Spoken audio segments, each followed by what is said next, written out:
I'll call this meeting to order. It's a regularly scheduled meeting of the Transportation Public Works Committee. I'm Councilmember Reich. I'll be chairing the committee. I'm joined by my colleagues, Councilmember Yang, Glidden, Bender, and Gordon. We are a quorum and can proceed. We have 9 items today on the agenda, including a public hearing and discussion item. The remainder are consent. I will go through the consent items. Any council member can pull them after that for further discussion if they desire.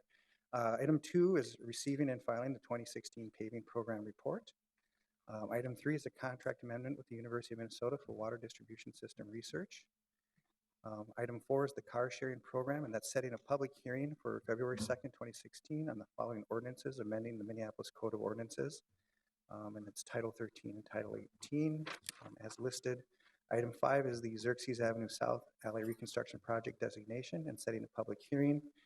And that public hearing will be set for March 1st, 2016.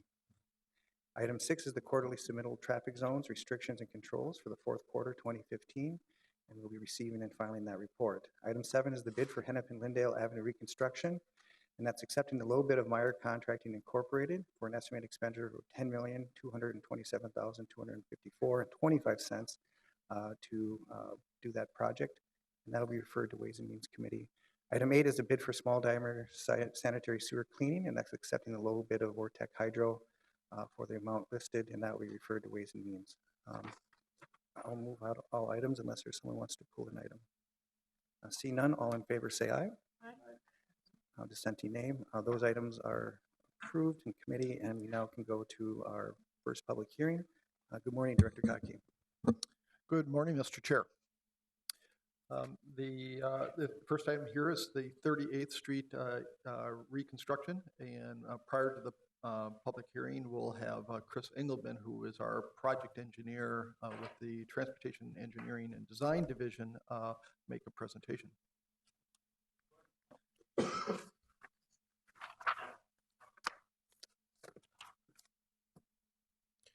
Good morning, Mr. Chair, committee members. My name is Chris Engelman. I am a project engineer with the Public Works Transportation Engineering Design Division.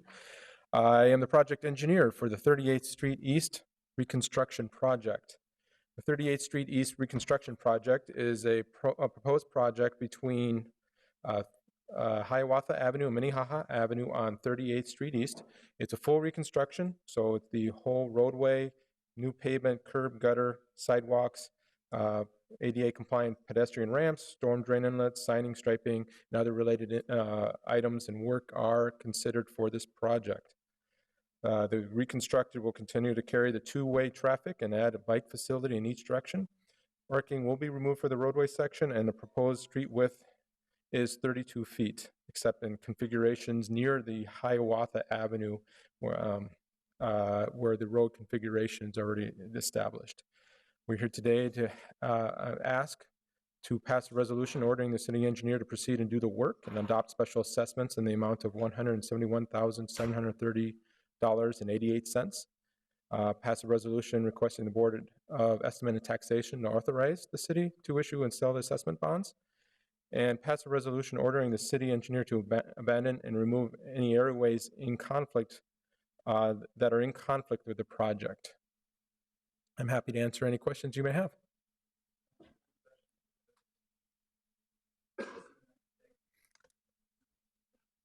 Seeing none, thank you. I will now open the public hearing, and this is the public hearing for item 1, the 38th Street reconstruction project as described.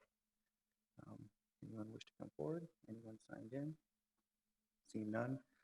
With that, I will close the public hearing and move approval of the item.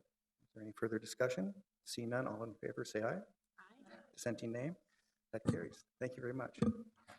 And now we have our, go into our final item, which is item 9, and it's a discussion item regarding the car sharing program policy as we'd anticipated with our previous staff direction. Mr. Chair, Bill Szyminski, our parking systems manager, will make this presentation. Good morning. Good morning, and thank you for having me on your agenda this morning.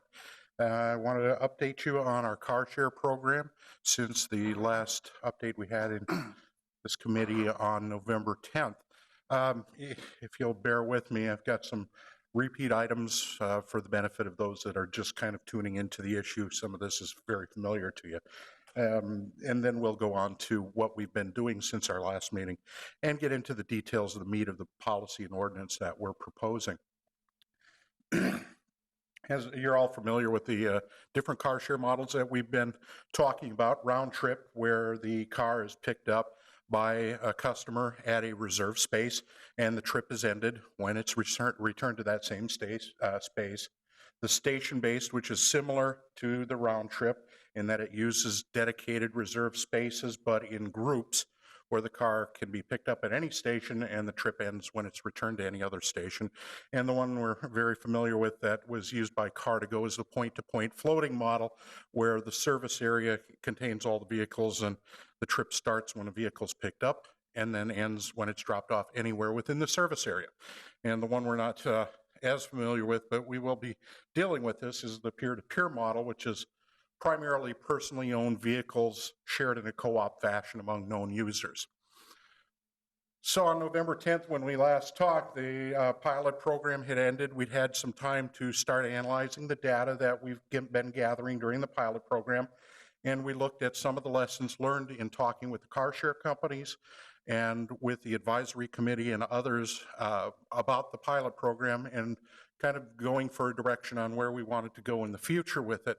So we also looked at what other cities are doing to try to set some examples to go from for developing policy and ordinance that we'll be getting to. All of this information was included in the pilot program summary report, which was attached to the agenda for today, and we will be finalizing that after today. The November 10th meeting also detailed some next steps where we were going to develop policy for future council action. Some of the things, the highlights in that policy were to try to shoot for annual permitting rather than negotiating contracts, annual reporting by the car share companies instead of quarterly, since we didn't need quite as much information now that we've established how it was working in Minneapolis. The coverage areas, simplified flat rate pricing, the number of vehicles if we were going to control that at some point. All of these things were things that we were going to consider in an upcoming policy. So since that briefing, we've gone out and we've continued our discussions with car share companies, and we've been developing policy, running it by legal, and trying to determine if an ordinance was required, and the determination was that the ordinance is required. And so today I wanted to get into that ordinance and the policy issues in some detail so that we can get on to the public hearing that you consented to.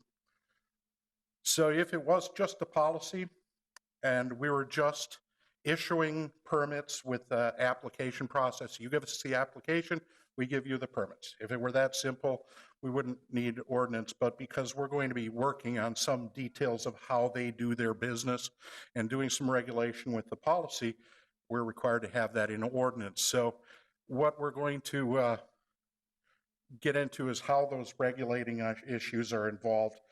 Some of it's in improving the service areas, the reporting that we're requiring of the car share operators, and the consensus and permission from the adjacent property owners to where there are reserved spaces. You did approve the consent the public hearing. Thank you, for February 2nd. That's what we were primarily here to ask for today, and to update you on where the ordinance was going. It's very simple ordinance, couple of pages. That part one just gets into putting car share operating on the list of business licenses that are issued by staff and puts it on the fee schedule. Part two gets into establishing that there's a policy that's held in record by the Public Works Director, and it sets for some mechanisms for changing that policy down the road and for council approval to those kind of changes in rates as the program progresses. Our whole issue with the policy was to try to develop a framework that all car share operators could work from on an even keel, and so there's that even playing field for whoever wanted to participate in car sharing in Minneapolis. The application process is detailed in the policy. There will be a package that includes the business license application and the permit application that gets into more meat, like the vehicle information, where are your reserve spaces, do you have the permission from the adjacent property owners, and details like that. The policy also allows for hybrid plans in anticipation of other models that may not exist yet or may be developed just for Minneapolis. And it gets into how we issue the permits, the logistics of it. The permits will actually run from February 1st to January 31st each year. That kind of coincides with what business licenses is doing with other vehicular type of business license permits like taxis and such. So we're just aligned it with that. And the Car Share Advisory Committee is established in this. This, we think, is part of the key to the success of the program long term. It establishes that the car share operators that want to participate in the program are mandated and required to be part of this advisory committee, so that on a regular basis we come together and address whatever issues may come up and kind of watch the program as it evolves, analyze the data as it evolves, and make recommendations for changes if they're needed down the line. Since there's so many unanticipated issues or anticipated and not known, we feel the advisory committee will be key to addressing those down the line. The policy also gets into some finer details like relocation of cars for abandonment rules after 72 hours, or if there's oversaturation in an area, it allows for a mechanism for us to adjust the limits on the number of vehicles within a particular area. And it also requires the car share operators to comply with local, state, federal laws, pay fines, pay for towing if they get their vehicles towed, and such things as details on how the permits, whether sticker or hang tag, how they're issued, how they're applied, how they're used by the car share operators, and the parking privileges that come along with participating in the program. And that's really the key to whether, good morning, whether the car share companies are going to participate with the city or just completely off street. If they're going to do it in our program, they're getting certain privileges with it, and so that's how we are requiring those certain additional issues that they have to address in participation. For instance, the parking privileges with point-to-point, they get to park at metered spaces. If it's over a 2-hour space, if they're under 2 hours, then those aren't included in what they get to park for free. They can't go over that limit. They also have some privileges in critical parking areas, but they don't get to park on streets where there's street sweeping, snow emergencies, or rush hour lanes, that sort of thing. So the policy regulates what privileges they have in that regard. And the changes to the company, for our benefit, we need to know when they change their service area or the number of vehicles within that service area, because the actual recovery rate on the meters will change due to the density of the number of vehicles within the area. So the saturation point will gauge whether that meter recovery rate goes up or down. And that too, I'll go back here, that's required as part of the annual reporting. Whenever a point-to-point company changes their service area or the number of vehicles in that service area, we're asking for them to give us their transaction data for a year so that we can see just how much that meter recovery rate should be and gauge a fair level of requirement from them. On the round trip, the details in the policy are getting that owner's permission when they're adjacent to whether a business or a private owner's property. The car share company can't just plop down a dedicated space without their permission. It details that it does not include parking meters for the round trip or station-based, but they're generally parked in one spot and returned to one spot. If the customer parks at a parking meter while they're on their trip, they just pay for it. But these spaces are outside of the realm of the point-to-point where the cars are parking at meters regularly and leaving them there. The hybrid models, we don't know exactly what they are yet. We're just leaving room for them and leaving a mechanism to adopt or adapt the policy as we go along.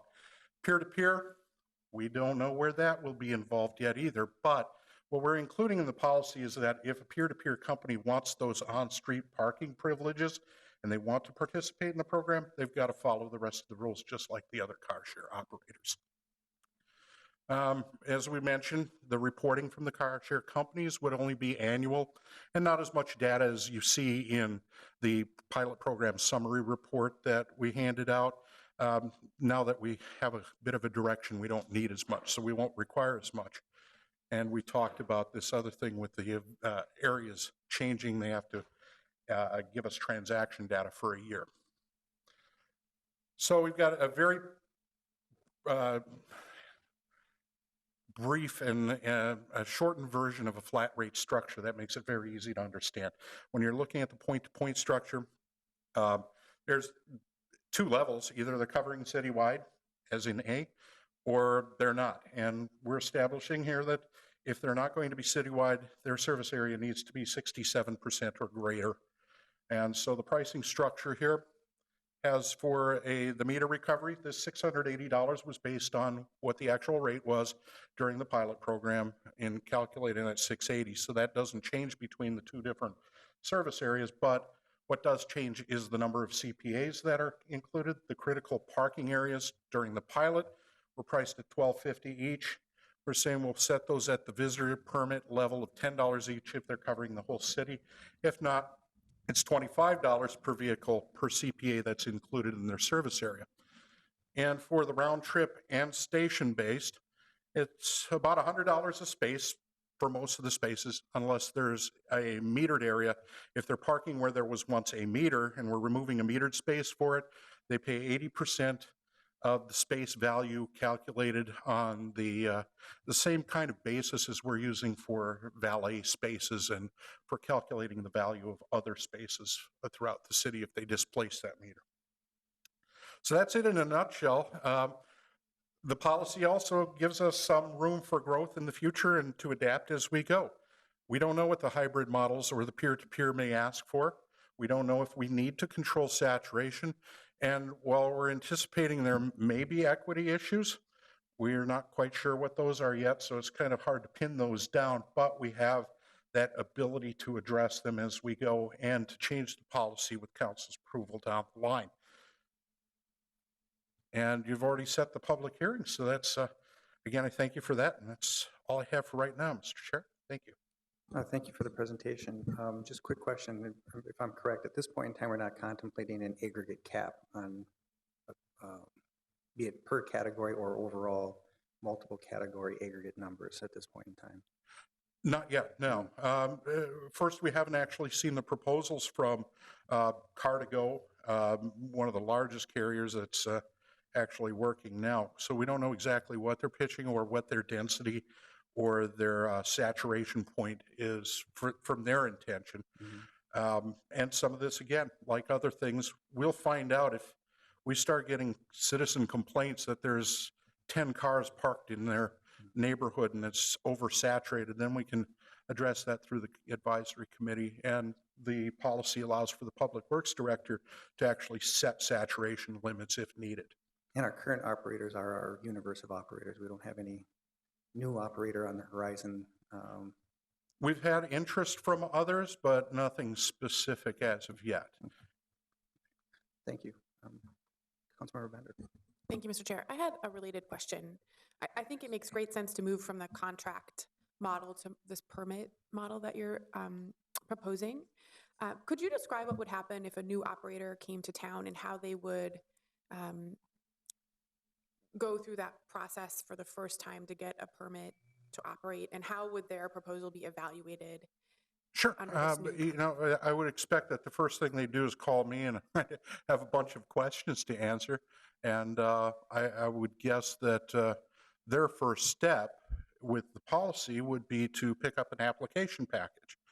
That would include the business license application and an application for the permits, which would, wherein they would detail the cars that they're going to have, the number of vehicles that they want permits for, which model they're following, or if they're following a hybrid type of approach, a description of how they intend to meet that so that we can set pricing for it. So we would take their plan, look it over, see how it dovetails with the rest of the policy, and kind of go from there.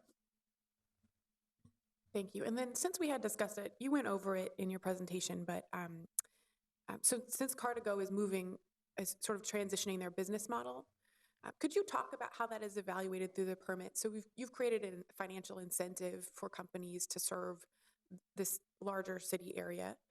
Could you talk through that a bit in more detail? About Car2Go in particular? Or just that kind of business model where there's some point-to-point and some of these stations in the outer neighborhoods. Yes, Mr. Chair, council members. And again, I know you had said that you don't have a specific proposal in front of you, but just since we have talked about it kind of every time we've discussed this in committee, I just wondered if you could go in more detail on where Understood. that negotiation is at. Yeah, and I've been talking with all of the car share companies and where they intend to go with all of this. Car2Go is still, from our last discussion, committed to doing station-based outside of the 67% that they're, even as of yesterday, we're still working on where those boundaries would be to meet that requirement. We're still in discussion, but we think that at least in Car2Go's case, we're going to be able to arrive at something that still meets with the requirements of the policy.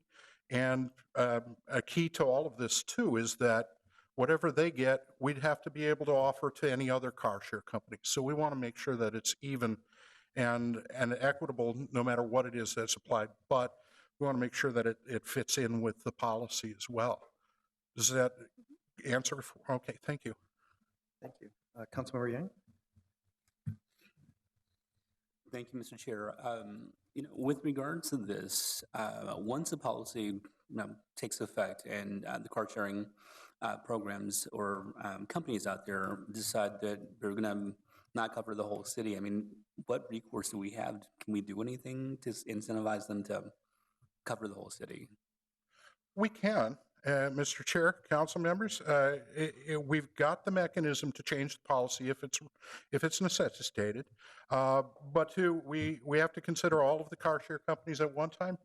And right now, those that are on the round trip model, and I'm not just exclusively those that are doing it through our pilot program, but of the there's car sharing round trip from Revel is a new company.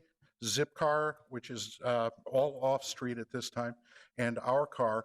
As we look at where their vehicles are placed, they're very much focused in the same kind of areas that Car2Go was proposing. So it really is a matter of coverage between all of the car share companies and seeing if there is a question of equity and access. If there's a neighborhood that does have that demand, much of it can be market-driven, at least at the start, while we kind of dip our toes in the water. But as we find these things out, the advisory committee can take those issues under consideration and make recommendations for changing it or possibly incentivizing, covering such areas that might later on say, wait, we need a car share vehicle in our area. Right now, it's very market-based, driven by where is the usage and where those customers are. Right, and my fear with this market-based approach is just that it's going to cover an area that's pretty close to downtown, and all the outer areas of Minneapolis may not be covered. And I think at some point we need to figure out how to incentivize folks, or I don't know, require folks to cover areas that are much more outside the downtown core. Just because if we don't do that, I mean, it just makes for folks to cherry pick specific areas and just focus on that. And I get it. I get the market forces, but I also just think that in some ways there are places in the outer reaches of Minneapolis that need these services too, and or if these services tried harder, I mean, they could grow a constituency or a group of customers that are loyal from that perspective. And so, like I said, just take a look at that. But thank you, though. Yes, sir. And we are continuing to explore that satellite model where you have their market-driven core plus an enhancement that would kind of go right to what Councilmember Yang's talking about. Yes, sir, Mr. Chair. As I said, we're still talking with Car2Go, and I think this is in reference to their reduction of service area, and they are still committed to putting those additional stations out there. They're still looking at 6, and they haven't, it's a little difficult for them to go out and get permission from the adjacent property owners, since we don't have a policy yet to follow from. So it's which comes first kind of thing. And so they're trying to identify where those areas would be, but they are, at our last discussion, still very much committed to having those stations outside of the core service area they're proposing. And I suppose somewhat extrapolating on the points referenced by Councilmember Yang, those could be marketing venues as much as just the cars are there, here's the amenity, use it or lose it sort of thing. It could also be a chance to build market in those areas that currently don't demonstrate that type of activity. They become educational centers and outreach centers as much as here's the cars for you in this corner of the city. Sure. Any further conversation? No? Seeing none, thank you very much. Thank you. For this presentation and ongoing consideration of policy changes and ordinance changes. With that, if there's no further conversation, I'll move to receive and file the update of the proposed car sharing program policy. Any further discussion? See none, all those in favor say aye. Aye. Dissenting nay. That is approved, and we've concluded today's agenda and this meeting.